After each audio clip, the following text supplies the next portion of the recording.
plain. The red cross was added by order of Pope Eugenius III in 1146. And see, you thought the Templars thought of this. Nope, not at all. This was mandated by two popes. First, a white mantle, completely plain, and then later the red cross was added by order of Pope Eugenius III in 1146. Hugh de Payens now took his delegation through France and England and collected a number of recruits. Gifts and grants were showered upon the order. Lands, rents, and arms were forthcoming from all quarters. Richard I of England was enthusiastic about them. By 1133, King Alfonso of Aragon and Navarre, who had fought the Spanish Moors in 29 battles, had willed his country to them. Although when the Moors finally laid him low, his nobles prevented the Templars from claiming their rights. Nevertheless, this was a great honor. In fact, to my knowledge and to our research into history, it had never before been done. In 1129, the master, accompanied by 300 knights recruited from the noblest houses of Europe, led a huge train of pilgrims to the Holy Land. It was at this time that the Templars formed part of the Christian contingent, which, allied with the Assassins, tried to take Damascus. And it wasn't the first time nor the last that the Christian Knights Templar, or supposedly Christian Knights Templar, they really weren't Christian at all, were allied with the Assassins. Were they, as the Orientalist von Hammer alleges, connected in some secret way with the Assassins? Yes, our research shows that it is a historical fact. And it is also an historical fact that the Assassins were prepared to adopt Christianity if they could gain greater power thereby. Christianity, that is, on the surface, just as the Knights Templar had done. Hammer points to the similarity of the two organizations. The followers of Hassan ibn Sabah were in contact with the Templars and had a similar method of organization. They were in existence before the Templars were formed. The Ishmaelites, the Ishmaelians, or Assassins, was the original. And folks, the order of the Templars was the copy.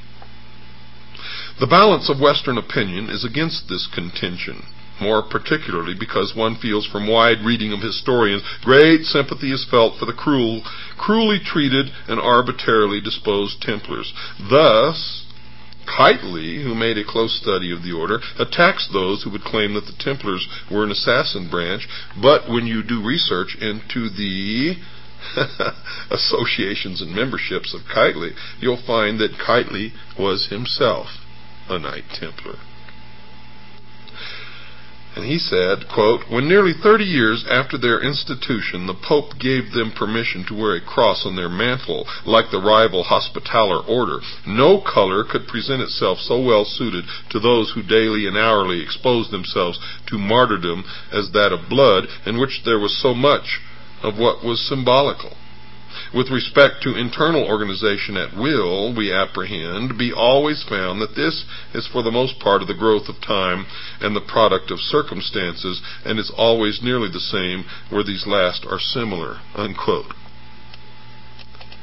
And you find this kind of rhetoric and semantics all through the writings of those who wish to cover the true origin and the true meaning of Mystery Babylon. The famous question of the 3,000 gold pieces paid by the Syrian branch of the Assassins to the Templars is another matter, which has, of course, never been settled. One opinion holds that this money was given as a tribute to the Christians. The other, that it was a secret allowance from the larger to the smaller organization, which it really was, as the Assassins wished to expand their control. And remember, their original goal was to take over the entire world by the systematic infiltration and control of each individual country. Those who think that the Assassins were just fanatical Muslims and therefore would not form any alliance with those who to them were infidels, should be reminded that to the followers of the old man of the mountain, only he was right, and the Saracens who were fighting the holy war for Allah against the Crusaders were as bad as anyone else who did not accept the assassin doctrine. And it is true today. Quote, "If you are not one of us, you are nothing." Unquote. Quote, "The ends justify the means." Unquote. Quote, "The strength of our order exists in the fact that we manifest ourselves under many different names and many different occupations, and sometimes even seem to oppose ourselves. But at the highest level, we are of one mind." Unquote. And I could go on and on and on, and you all know that I can go on and on and on, for I've studied this for so many years that I eat, drink, and sleep it. Oh, yes.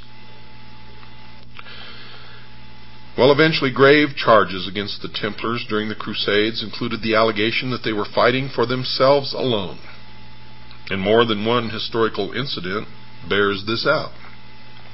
The Christians had besieged the town of Ascalon in 1153 and were engaged upon burning down the walls with large piles of inflammable materials. Part of the wall fell after a whole night of this burning. The Christian army was about to enter when the master of the temple, Bernard de Tremeliae, claimed the right to take the town himself. This was because the first contingent into a conquered town had the whole spoils. As it happened, the garrison rallied and killed the Templars, closing the breach. There seemed good grounds for believing that the power which they had gained caused the Templars to devote their efforts as much as their own order's welfare as to the cause of the cross, in spite of their tremendous sacrifices for that cause. Having no loyalty to any territorial chief, they obeyed their master alone, and hence no softening political pressure could be put upon them. Well, this might well have led to an idea that they were an invisible superstate, and that is exactly the fact. But this does show some similarity with the invisible empire of the assassins. If none can deny their bravery, their high-handedness and exclusivity in less than 150 years after their founding gave them the reputation of considering themselves almost a law unto themselves. And now, dear listeners, we get into the meat. The direct connection between the historical events and the events that are happening today. Don't miss even one episode of this series. Good night, and God bless each and every one of you. Sometimes I wonder why I spend my lonely night dreaming of a song. The melody haunts my reverie, and I am once again with you. When our love was new, and each kiss an inspiration.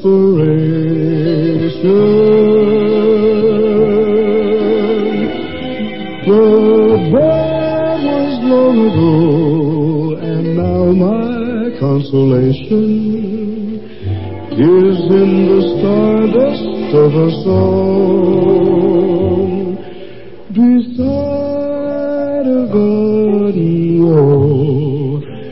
When stars are bright and you are in my arms, the nightingale seems to tell its fairy tale